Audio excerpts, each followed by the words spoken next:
drink à 6 heures. Non, en direct.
On est combien? 22.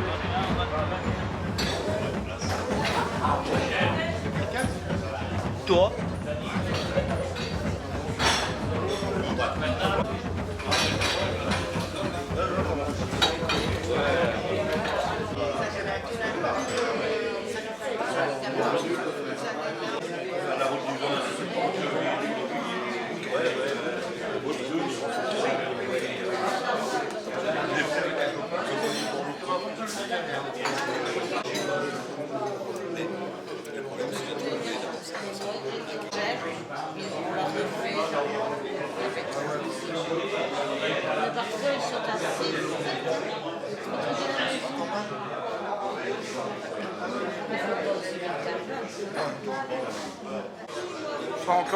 Je serai encore un mois bloqué.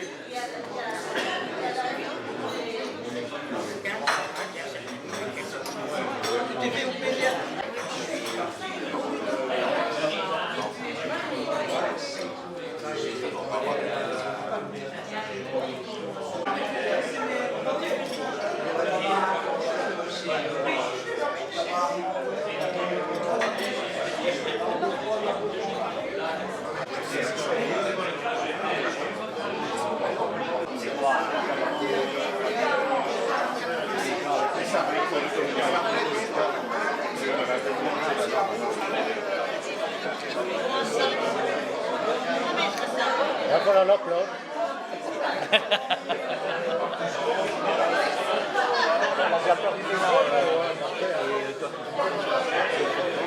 Pour le beffroi, il n'y a pas d'ascenseur. Non. Il n'y a aucun ascenseur. Au niveau de la boucle, il n'y a pas d'ascenseur. Et arrivé à la barre haute de la mairie, il y a donc toutes les. Je ne dis pas le nom parce que 26 cm de haut. Ah ben on va grimper. Donc, dès maintenant, je voudrais savoir qui ne souhaite pas monter. Moi. On va compter. Hein. Non. Demandez d'abord qui veut monter. Voilà, les 12 personnes qui ne vont pas monter, je vous invite, c'est d'aller visiter le marché pendant ce temps-là. Et dans ce cas-là, on va diviser seulement le groupe en deux. Parce que c'est amplement suffisant. Il est là, chérie. Il est là.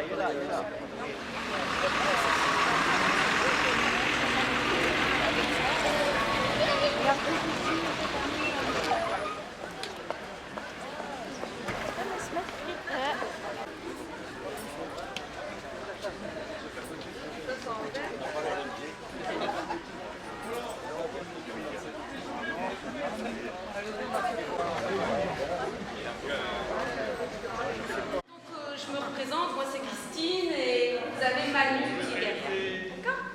De 17 tout de suite. Donc on va essayer de le faire naturellement. Si vous voulez bien, messieurs, dames, je vais faire la frontière. Si on est bien, comme ça, vous allez pouvoir aussi profiter un peu des salons.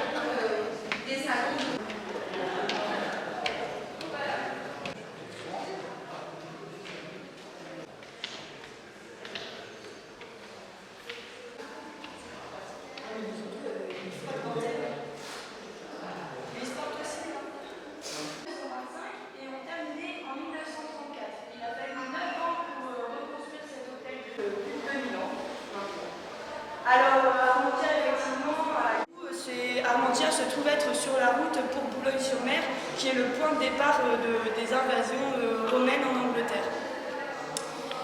Avec la production de textiles, d'où ces trois vitraux, et également brassicole. Dans les petits oculis, vous pouvez l'importance qu'Armentières a eu dès le Moyen-Âge face à la production de textiles et de bière. Et notamment, c'est le lin du Moyen-Âge jusqu'à la deuxième moitié du XXe siècle. Et d'ailleurs, pour se fournir en architectural éclectique et qui en fait S'il vous plaît.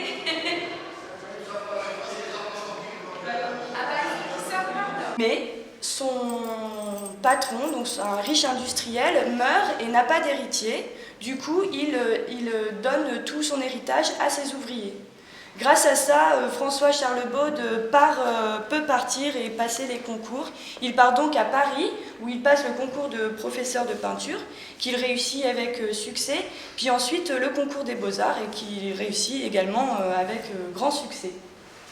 Alors François Charlebold a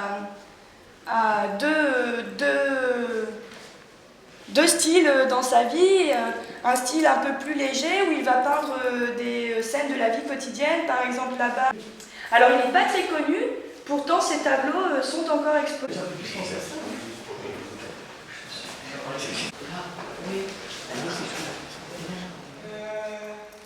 Ah oui, alors là vous pouvez voir, il y a les blasons de la ville d'Armentières à gauche, et le blason des Flandres, donc dans les marais et au bord des rivières. Et donc, et en fait, c'est la même chose pour l'île. Hein. L'île, le symbole, c'est des suppositions. Mais dans tous les cas, ce n'est pas le symbole de la monarchie. C'est-à-dire qu'il a tout construit, du sol jusqu'au plafond. Alors ici, les plafonds, c'est du stuc, ce n'est pas du bois. Et puis, il a également fait tout le mobilier. Alors, deuxième chef.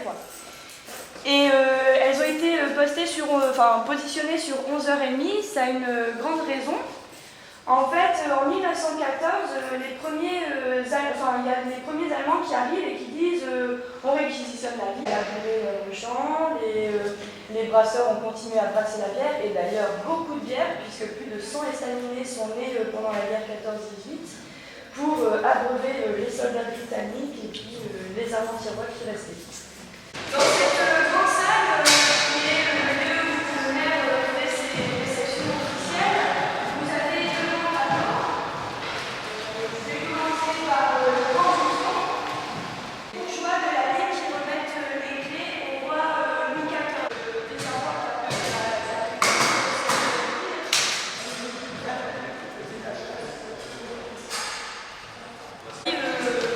c'est pu recevoir. Jacques Chérigier est un artiste peintre d'Armentières et il est aussi professeur de peinture. Et alors, c'est l'épisode de 1903 en fait. En 1903, il y a eu des grandes grèves dans le textile. Et au premier plan, vous pouvez voir Jean Jaurès pour bien soutenir les ouvriers. Alors, cette peinture est inspirée d'une carte postale, d'une véritable photo. Mais il y a juste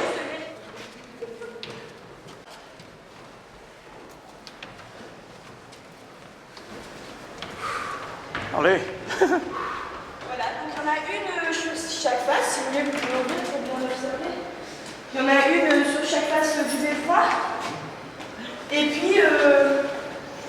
puis ouais. Non, ça fait plus de 3 mètres de largeur. C'est par ici qu'on a hissé les cloches. La plus grosse cloche pèse 1 tonne 200 et elle fait 63 cm de diamètre. Donc bien lourde, bien épaisse. Et on va aller voir la vue quand même. La pause pour les chanter.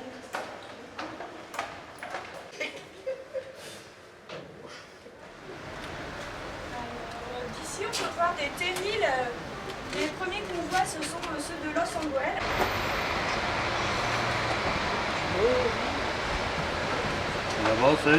Un petit siècle de ça, un petit. Et puis, par contre, vraiment sur un terrain super large, au bord de la Lys. Pendant un temps, en fait, ça a été racheté par Stella Artois. Ouais. Mais il n'y a plus rien qui s'y fait. Il n'y a pas un belge qui allait racheter?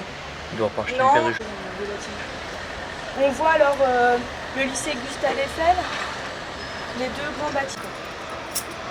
Donc après ça, ils faisaient l'ENSAM, donc les arts et métiers. On va peut-être y aller.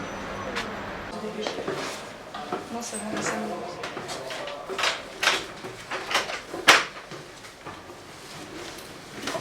Et après, je descends.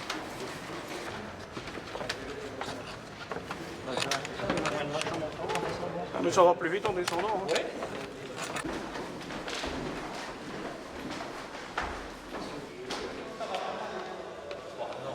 Nous, on va aller.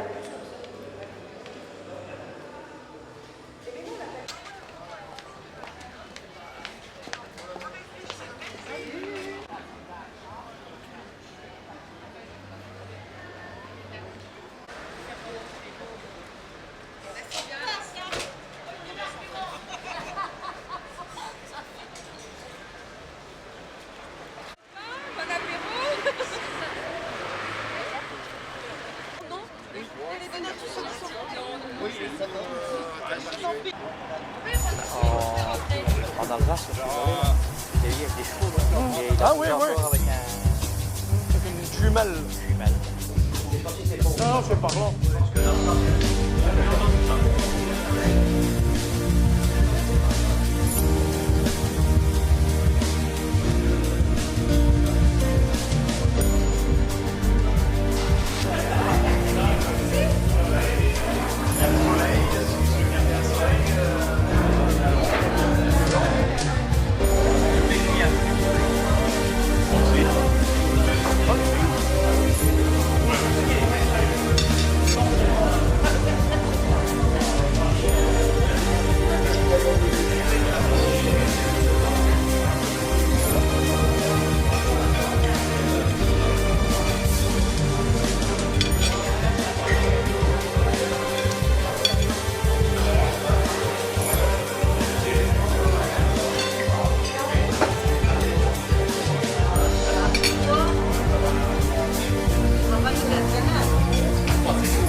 Willy, on peut passer?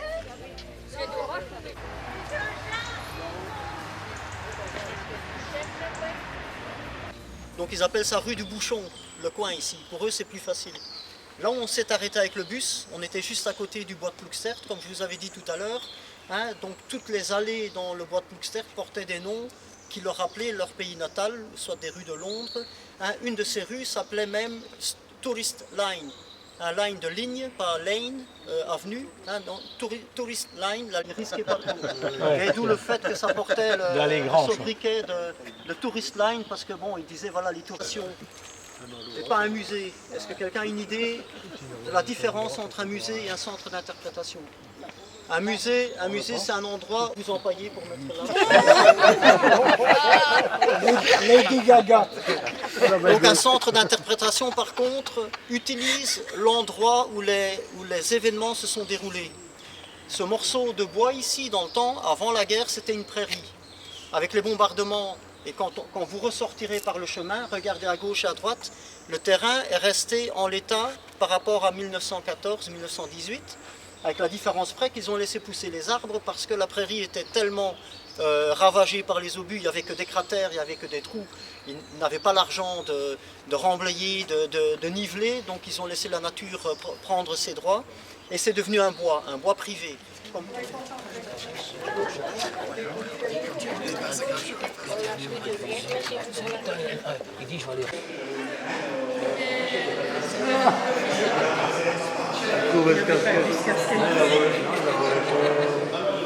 Leur maison complètement détruite. En plus de ça, il y a eu la grippe espagnole qui a démarré fin 17, début 18, qui a fait énormément de victimes. Pourquoi? Parce que la population était affamée. Des gens qui sont affaiblis résistent moins au virus de la grippe. Donc il y a eu, on estime de l'ordre de 20 millions de morts rien qu'à cause de cette grippe. Le mont de la Hutte, c'est juste au pied du mont de la Hutte où nous nous trouvons. Au nord, nous avons Ypres. Vers l'est, nous avons Comines, Warneton, Bas-Warneton. La confusion totale, il n'y a pas encore vraiment de ligne qui s'établit, il y a des mouvements de troupes, sévèrement punis aussi. On arrive en 1915, le Canada, de les tuer au maximum. Quand vous voyez l'équipement, donc une sorte d'armure qu'ils portaient à l'avant, il y avait donc leur casque, et vous verrez sur les images, les Allemands avaient un équipement aussi bien pour les soldats qu'en équipement d'artillerie. Ils étaient avec un équipement de meilleure qualité que les Alliés. Les Anglais, quand vous les voyez avec leur assiette à soupe qui était sur la tête, donc ça ne protégeait pas très bien, la nuque surtout. Les Allemands avaient, au début de la guerre, très vite changé le système de leur casque. Au début, c'était des casques à pointe, plutôt d'apparat que réellement avec une fonctionnalité réglage en plein champ de bataille. Non, on ne faisait pas ça. Toutes les photos au début de la guerre, c'était toutes des mises en scène, et toujours avec les soldats souriants, avec les soldats qui sont toujours bien habillés, bien rasés et tout. Et toutes ces photos étaient utilisées pour, disons, pour faire qu'ils s'engageaient.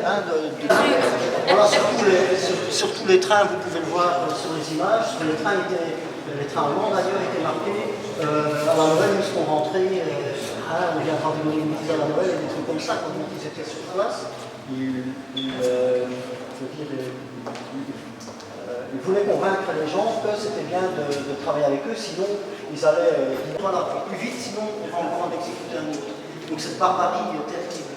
Donc ça montre aussi le fait que, par exemple, les Allemands, quand ils venaient, ils étaient là. Est-ce qu'on peut juste récupérer nos cadavres? C'est le jour de Noël.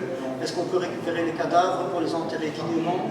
Et puis bon, ils se sont approchés l'un l'autre, ils se sont serrés la main, et puis ils se sont échangés des cigarettes et des trucs comme ça. D'autres endroits.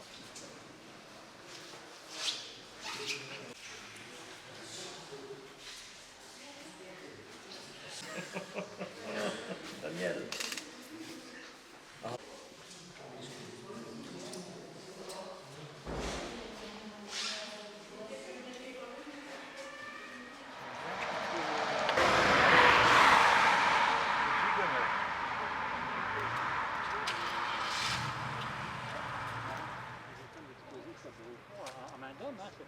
C'est sûr. Ah non, il n'a pas vu, il regarde l'autre côté. Là, c'est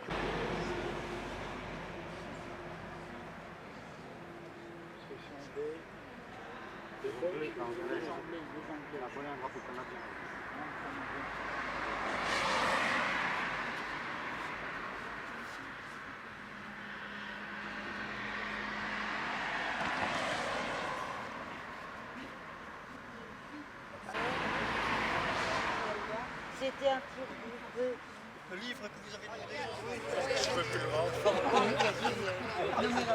Ah, mais ça... Alors, site, hein, donc, actuellement, ils sont occupés à la restauration de toutes les stèles, qui sont endommagées. La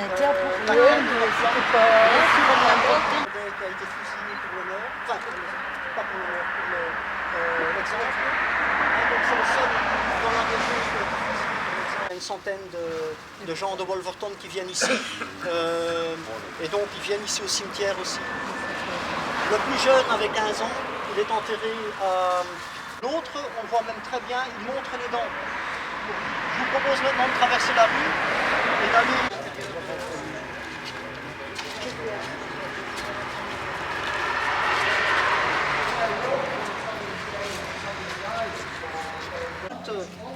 des morts et construisaient des panthéons pour des personnages très importants, genre Panthéon. Et la construction commence à l'intérieur, vous pouvez voir, il n'y a pas de toiture. À la porte de Mena à Ypres, il y a 54 000 noms qui sont gravés à l'intérieur. Tous des soldats qui n'ont pas de tombe connue. Taillent les bâtiments et en chauffant leurs mains à une pipe pour avoir les mains chaudes. Mais ils fumaient aussi bien en été, c'était pour couvrir l'odeur des... Pas de prendre le temps de boire de l'alcool, des alcools forts. Vous avez le temps de boire de la bière, mais pas d'alcool fort. Pourquoi? Parce que quand ils buvaient des alcools forts, ça chauffait les esprits, il y avait de la bagarre. Il fallait déjà boire pas mal de bière avant d'être... la bière n'était pas trop... c'est pas comme... la bière, ça fait 5%, pour Plug Street et la partie de la guerre 14-18, j'étais obligé de faire un travail, une sorte de travail de fin d'études. Enfin, j'en ai fait 2 en fait. Et un de ces travaux-là était sur l'utilisation des substances psychotropes dans les tranchées. Parce que dans le Rhum, on trouvait de l'opium et on trouvait de la cocaïne.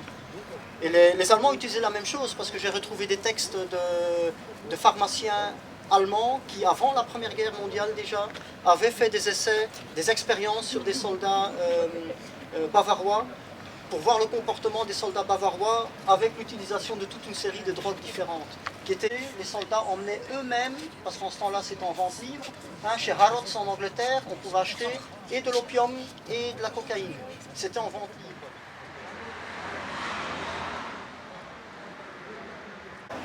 Mais la menace viendra à l'intérieur de l'État, ou alors des pays ou des conflits entre eux.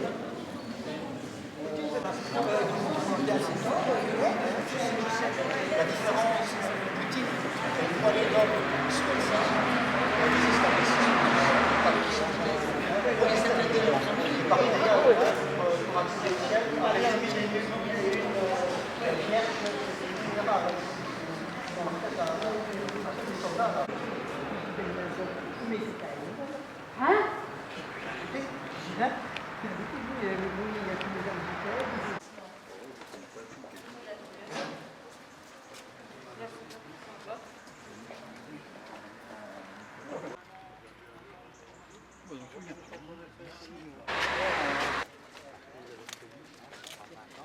Fatto secondario.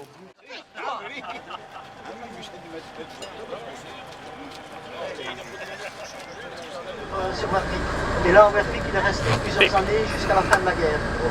Après la guerre, l'histoire elle est connue, il s'est présenté. Elle a été construite par des Irlandais. Donc cette partie du secteur était l'armée irlandaise. Et dans les tranchées, il y avait aussi bien des Irlandais du Nord. Je veux dire, c'est symbolique pour les jeunes, parce qu'avec ce geste-là, ils pensent 200 mètres d'ici, à peu près 250 mètres. Donc, je dirais un peu avant tous ces bâtiments agricoles.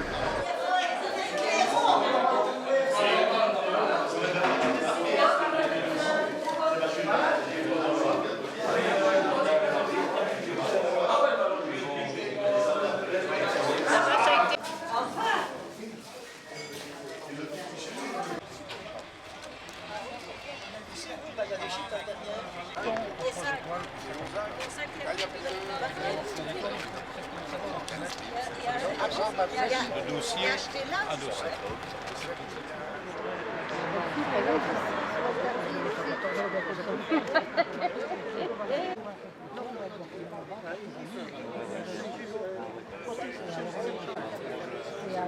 On va lire une lettre de soldats belges et Bien goupiller le bazar.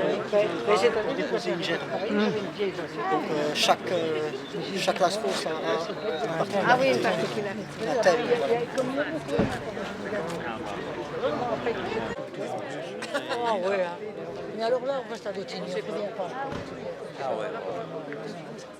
On va présenter quelque chose à voir avec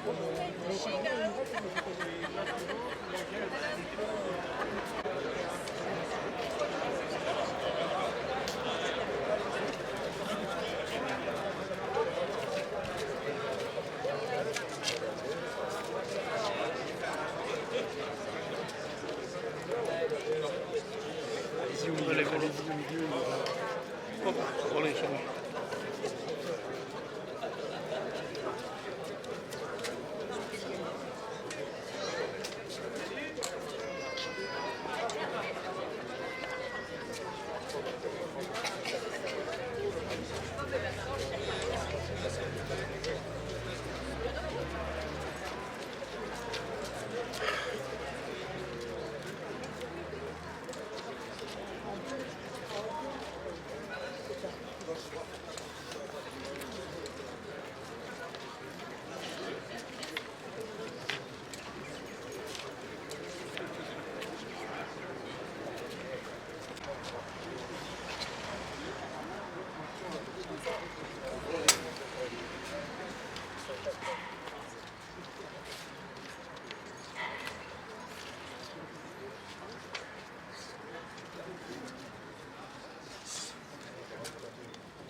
have blue days and fair, shall pass him still. I have a rendezvous with that on some scared slope of battered hill, when spring comes in some flaming town, when spring trips north again this year, and I, to my pledged words, am true. I shall not fail this rendezvous.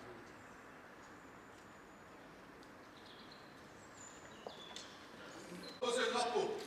Merci à tous de votre présence et j'invite toutes les personnes mises à l'honneur à venir.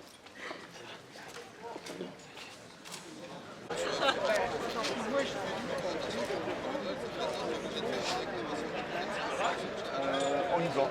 Hein, Weber, Daniel plutôt et...